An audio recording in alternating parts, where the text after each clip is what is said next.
Did I? Oh God. Okay, maybe I did. So We had a phone call, and I was like, I'll let you continue, but we had a phone call, yeah. and I was like, dude, give me the next thing that I need to read. And you're like, Yeah. this book. So I'll comment on it after. But yeah. So I read that book, Yeah. and I'm not a great reader. I don't remember a lot of stuff. But there was something in that book that really resonated with me, and I'm gonna butcher the way that he phrases it. But essentially, he says that in life, there's so many of these like what society says is normal, like how we're supposed to do things. Whether you're supposed to go to college, whether you're supposed to wake up and have breakfast in the morning or whatever it is, right? Society tells us, or like our brains are programmed, we're just kind of robots. And he calls them Brules, bullshit rules. And the way that he kind of broke it down was like you have to stop yourself from thinking that way, because the reason you're thinking that way is because the person next to you did it, but that doesn't mean that it's right. Yeah. And when I started thinking about stuff and the way that he broke it down, I go, dude, that is so right.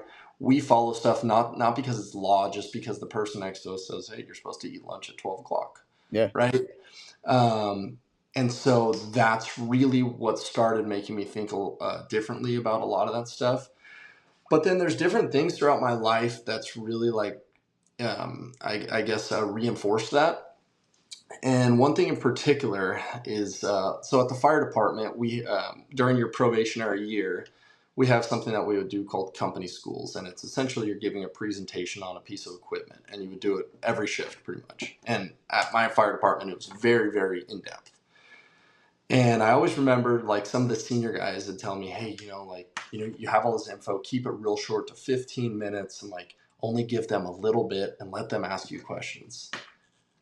And I don't know, I just remember thinking like no, I'm not going to do that. Like I put in all this work, and I have about 45 minutes of information. And if they want to stump me after that, that's fine. Yeah. But I did all this research, and I'm going to give it all to them. Right. And my company schools are always known to be really good. And that's what kind of like was reinforcing to me of like, hey, these guys are telling you to do it this way. And I'm like, no, like this is the way that I'm going to do it. And it's worked out. And so, yeah, I don't know. I've just I've learned to operate that way, and it's not that I go against everything that people say, but I take everything with a grain of salt, and I like to think about things at different ways. So yeah, Is there anything you think from your childhood, like growing up, that had you have like that questionnaire mindset, right? Because that's really when I think of engineering and a yeah, lot of engineers, it's the constantly questioning not only if something can be done better, but yeah, also if it can be done at all, and really right, going against the grain of not using the term of I can't, but really how right, can I, right? yeah. Dude, the probably the biggest thing that has helped my mindset, just critically thinking, Yeah. is growing up. Again, my dad's a jack of all trade, master of none. He knows how to do just about everything: electrical, plumbing, blah blah blah. Carpentry, everything. And so Yeah. that's how I grew up. And I raced motocross growing up, and we raced pretty competitively. But my dad he would never be like my mechanic, like the other kids working on their bikes. And so it was always me. I was rebuilding motors at probably 13 or 14 years old, and I was having to figure it out on my own.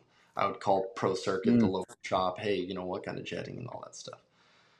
Anyways, so growing up, like kind of using all of those skills, using all those tools, like it really taught me like how to look at stuff and like understand how things work, or like question how it works. Um, and especially when it came to problem solving. And so I really do think that a lot of that mindset, or the way I was taught to think about stuff, has translated, whether it's into business or anything else. And it's just, I guess, the critical thinking component. So yeah. totally. I could totally see that. Yeah. And it's more so here's where I'm not gonna bag on any engineers here, but Yeah. I'm gonna bag on the schooling a little bit. And the Yeah. reason being is because they teach you long mathematical formulas, teach you how to get the specific answer of everything, and you are not using that shit unless you are doing research in a lab for a university or some private equity firm, right? Right. in real life, and especially in manufacturing, have you seen it's like timeline, deadline after deadline, and most of it's trial and error and figuring it out on the fly. Like Yep. that's the real life part of it. So with that being said, I could totally see how that has shaped you into the person that you are today and what you're doing with Mavericks. And how are you really going against the grain and really just questioning things, right? Problem Right. solving after problem Right. solving. Right. That's awesome. So the reason Yeah. that I'm saying that's awesome is because my father was a little bit different. My father's patience was a little bit short. Okay. So he was one of those guys who would employ me to go do it. And as soon as I messed it up, it was like, you know what? Get out of here. Let me do it myself, you know? Yeah. So your father having that patience is awesome because that's where you learn. And when we talk about failure, it's like Right. you're going to grow the most from failing over and over and over again and trying to Right. figure it out. Right. Right. So it's funny that kind of not pivoting, but on the same Yeah. topic, it's really funny that you brought up the code of the extraordinary minds because I had it written down as a question. Okay. I did.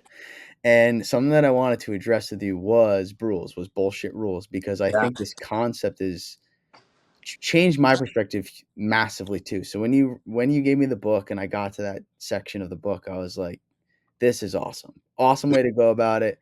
And he just has a great writing tone, right? It's like a little bit comedic, a little bit of a comedic undertone, which makes it Right. super easy to read. Yeah.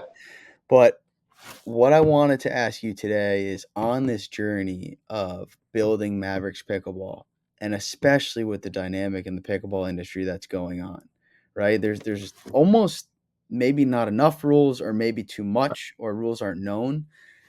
But if it is in pickleball or it's just in business in general, what is one bullshit rule that you've run into today where you're like, I'm not sure if that's correct. Let me double check that. Can you think of one off the top of your mind that happened recently? Yeah. I mean, it's what we're currently doing. Yeah. The foam course, right? Mm. And so I actually hired a product developer, and we're kind of working through some of that stuff. And one thing that he and I had talked about is like, why do we use a polypropylene core? Why do we use a foam core? Is that because the gods made polypropylene for pickleball paddles? No, it's not. It's because one person did it and it worked, and so everybody else thought that polypropylene was the answer. I personally do not think that foam is the answer. The guy that I'm working with does not think that foam is the answer. And I've told people this: why is everybody else using foam cores? Because it worked for one person. But for me, I'm like, there is something that is out there that is better. And I don't know what it is. Is it putting a piece of plywood in the core? I don't know. But there is something that works better than polypropylene, or a combination with polypropylene, or whatever it is. And it's the same thing with carbon fiber, the way paddles are shaped. Like, why are paddles shaped the way they are? Because somebody did it and we all Mm. followed suit, right? And so that's the challenging part, and that's what I like through all of this business is going, just because you're doing it that way does not mean I'm doing it that way, because that is not necessarily the right way to do it. And change takes time, Yeah. but there are always better ways to do things. But you have to think outside the box, and you have to like we are so programmed to just think, whatever it is, what everybody else is doing. Foam course. Oh, got to do a foam core. Oh, maybe I'm going to put some polypropylene in the foam core. Why? Yeah, because everybody else is doing it. Um, and I'm not saying that we're going to find the perfect solution, but you and I both know there is something out there better, but you just got to find it. Yeah, we won't hint too much on some of our prior conversations yet. We'll keep Yeah, that to ourselves. We'll keep that to ourselves exactly. when we were brainstorming. But either Dude. Yeah. But either way, like it's so true, and I think that's what's honestly one of the best parts about the pickleball manufacturing industry in general in the space is like it is so new. It's not like aerospace where it's been around for I don't know 100 years now, Hmm. and there are a lot of things that I think I said this once on another episode, right? There are a lot of things that they tell you that can't be changed. Yeah. You go and look at an engineering drawing and it has 50 revisions. 50. That means 50 times someone looked at that and said, there's probably a better way to do this, or there's a better material, or there's a better way to manufacture it, right? So they'll tell you over and over and over again that it needs to be done this way. But over Right. hundreds of years, they've done it 50 times. That's Yeah. once every other year, right? Yep. Yeah. Which so that gives you perspective on an industry like aerospace is still making changes at that rate, and we're in a pickleball industry that is so fresh, so new, nobody knows the answer. Right. Nobody knows Dude, the answer right now. what one of the most recent things, and just to kind of piggyback onto that, Yeah. was we did a 15 millimeter core, right? Mhm. Same thing, bullshit rule. Why does everybody do a 16 millimeter core and a 14 millimeter core? Because everybody else does it, and they Yeah. think that like that's just what people like. Well, no, it's just what somebody did and it works. Like, so that's why I'm like, no, fuck that. I'm Yeah. like we're gonna do a 15 millimeter core. The reason that people haven't done it is because nobody else has done it. So Do yeah, you have it's do you have a dude, couple paddles around you right now? I could grab them. You know what? Yeah, go grab them real I quick. should be a better ambassador with my pickleball bags in my car. I should have it sitting next to me right now with every paddle in it. Dude, you If I good. have to go run out and get it, I will. No, I've got some here. But Actually, yeah, I have a fulfillment center now, but I still have some product here. So that's awesome. all right, so that's So yeah, really what I wanted to get into is like people, so a lot of people haven't seen the different shape or have been briefed on it, overlooked it. Like it is yeah, against the grain, right? It's not the right. normal shape that you've seen. So what went into to educate people quickly? Why the weird ass shape? Yeah. So when I got into this, I did not really know. I mean, quite honestly, didn't know what I was doing. Yeah. Um, but the one thing that I knew was that in a saturated market, you have to do something to make yourself stand out. Like, I hate to say it, that everybody that has these same hybrid shapes, it's great, but you show up at the courts and there's a million hybrid paddles, and my mindset was always like, I don't care. Like, the paddle might not work for everybody, but I just want to make something that looks different and plays different. So, when researching paddles, one of the important metrics that people talk about is swing weight. And that refers to like how heavy a paddle feels when you swing it. And that's something that's like a hot topic in pickleball. Yeah. And and the analogy that I use with swing weight, like even though this paddle weighs 8 ounces, the swing weight against or in comparison to another 8 ounce paddle could be different. And the way that I think about it is that if you were to take a hammer, for example, and the head of the hammer's out here, right, and it feels real heavy. If you were to flip the hammer around where the head of the hammer is in your hand, the hammer is still the same weight, but now you're just swinging the handle of the hammer, right? And so the Hmm. swing weight's real low. I know I'm probably getting confusing, but the same No, concept goes. that's a great reference. That's a great reference. Yeah, and so the same concept goes with pickleball, where as you add material out here, the weight of the paddle exponentially gets heavier and heavier and heavier, making it feel heavier. And so when I was looking at it, like you don't use this top edge of the pickleball paddle, and so I'm like, dude, let's remove weight off the top here. It makes it a little bit more aerodynamic, makes it look different. Um, and then when we actually built it, it was a perfect combination. We had the elongated paddle that swings like it's a more maneuverable hybrid paddle, and then so we did that, and it's definitely it can be polarizing. But my thing also was, Rome wasn't built in a day. It takes time. Over time, people will like it. Um, and I didn't care if it catered to everybody. There are going to be people that like it, and the same concept goes with the current paddle shape that we have. Like, if this was the paddle shape that pickleball started with, this is all that we would know. And if I came in with the square top edge, people would be like, "What the heck is that?" Spot Same on. thing. Spot So on. yeah, And when I so obviously I played with the original Havik 16, right. and it was kind of weird how I stumbled upon you guys. It was really one of my buddies who knew I was getting into pickleball was like, "Hey, there's this interesting paddle that came up on my feed. I think you should take a look at it." And I'm like, "Okay, sure." And so the reason it interested me heavily at the time was because I was struggling to get a heavy amount of topspin. I was like, and you want to know what else I was doing of why I resonated with you guys so much? I What's was that? using a 6-0 at the time, and Okay. I loaded up the knob with weight to get Okay. the weight in the handle, and also the Right. bottom of the paddle. Right. So I was trying to make it so that the fact of the top of the paddle was super light, so that I can Yeah. get it through quickly. Yep. So when he showed me you got your guys' paddle at the time, I want to say this was sometime last December before. I can't remember when I reached out to you guys, but Right. I had been using it, I think, for like 3-4 months before. So I bought one and I was like, this thing is awesome. I was Yeah. like, it felt like a feather, an Yeah. absolute feather in my hand. And I was like, it's Yeah. 8 ounces still. Like, this is insane. So I started using it. And it was a the first one is like heavy control, right? Yeah. You playing it Yeah. with it today, you're like, you have so much control over the ball. Right. Right. So then it really just iterated for me there. I upgraded to the Pro after that when you guys came out with the 15 millimeter. I was using the Right. 16 millimeter beforehand, and it had a little bit more power, but still the control. And I was like, Yeah. what an upgrade this is. Yeah. Then, where I was honest with you, and I texted you on the side, I was like, dang, I like the Clash a lot. And Yeah. this is where we have to have a deeper conversation about this because Yeah.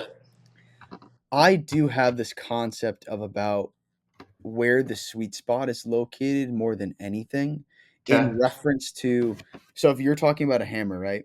Right. And your hand is here and you're thinking about a lever of Right. where the sweet spot is. That Hmm. does vary player to player, but it's something about the hybrid shape that makes it super consistent for mass population. That sweet For spot. sure. Does For that make sure. sense? Yep. Absolutely. So when I picked up the Clash, which for anybody, I don't know if you have it in front of you, but the Clash is the standard hybrid shape that I know Matt has been like was hesitant to Yeah. originally release. Yeah. Um, I picked it up out of the box and it was like a glove. I texted Matt and I was like, "This paddle is like a glove. I'm so sorry." Yeah. You Yeah. know, Yeah. Oh. it just fit perfectly. But Yeah. the reason I love what you guys did initially is one, not only going against the grain, but two, you actually had method and reason behind what you were doing. You Right. weren't just slapping another paddle out there with a brand name on it and hoping that it Right. sold. Like Right. there was thought and reason behind what you were creating in general. Sure. And now, do you have, is it 4 paddles of the new line and the 2 before that, right? So 6 So total? yeah, I mean 7 if you Okay. consider the The Pro Pro X. X, but I mean that's not a public paddle, but yes, I mean I've swung it. yeah, it hits. It rocks. It rocks. So So yes, what's the difference between them? Because I've flirted around with a bunch of them, but if you were getting more into the details of the difference between the paddles and somebody wanted to go check one out, what is the difference between them? Materials, length, shapes, right? material and core. So the Pro model is a carbon Kevlar blend, um, and it hits harder than our all court model, Mm, but it still has a good level of control. And the thing that I've learned too is that power and control are all relative terms. It means something different, completely different to me, because a high level player will think this is a control oriented paddle where you put this in a new player's hand and they're going to go, dude, I need something soft, right? yeah. Um, but the big difference, so start with materials. I always rate them like this would be a power rating of like a 7 versus the Pro X would be a power rating of like an 8.5. Yeah, that one's hot. This has a lot more fiberglass in it. The sweet spot shrinks, but the power or the pop on this thing is insane compared to the regular pro paddle. And the reason being was the pro level guys, man, they really don't care how big that sweet spot is because they're so consistent. They just Mm. want power. They want power and pop. And it's funny because this paddle, the Pro X, has probably become almost more popular between our a lot of our ambassadors than the regular pro paddle. They're loving it.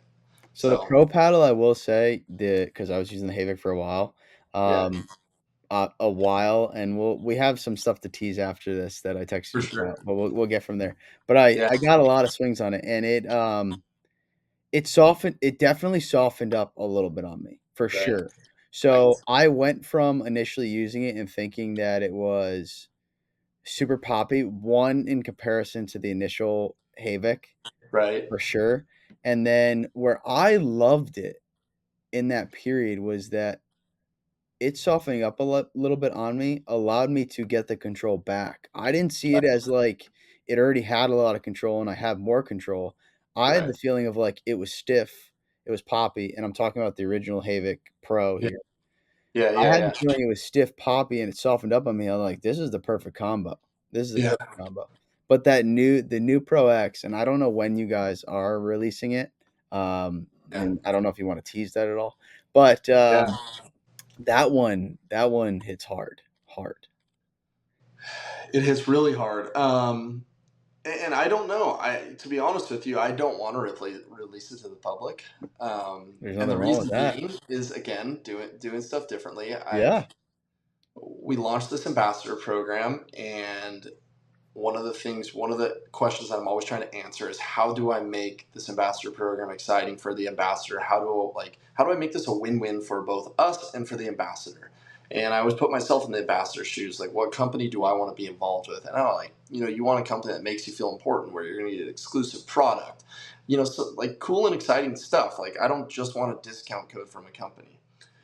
So in my mind, I'm always like, dude, I wanted to create a paddle which was ambassador specific, like for Hmm. the ambassadors, right?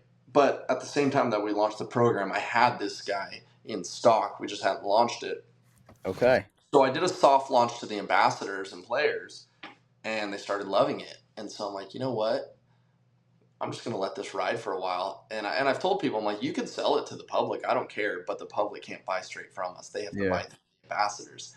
And so that's kind of the allure of it now is like, Huh. I want the ambassadors to feel important. Mm. And I think people enjoy like being able to have a product that's not available to the public. And that's one of the perks of the program is that we will continue to do that. And so I really want to keep this an ambassador only paddle. But again, if you're in the public, you can buy it through an ambassador. The ambassador's got to buy it. And so I liked the allure of that. It's just kind of, it seemed cool. It seemed exclusive.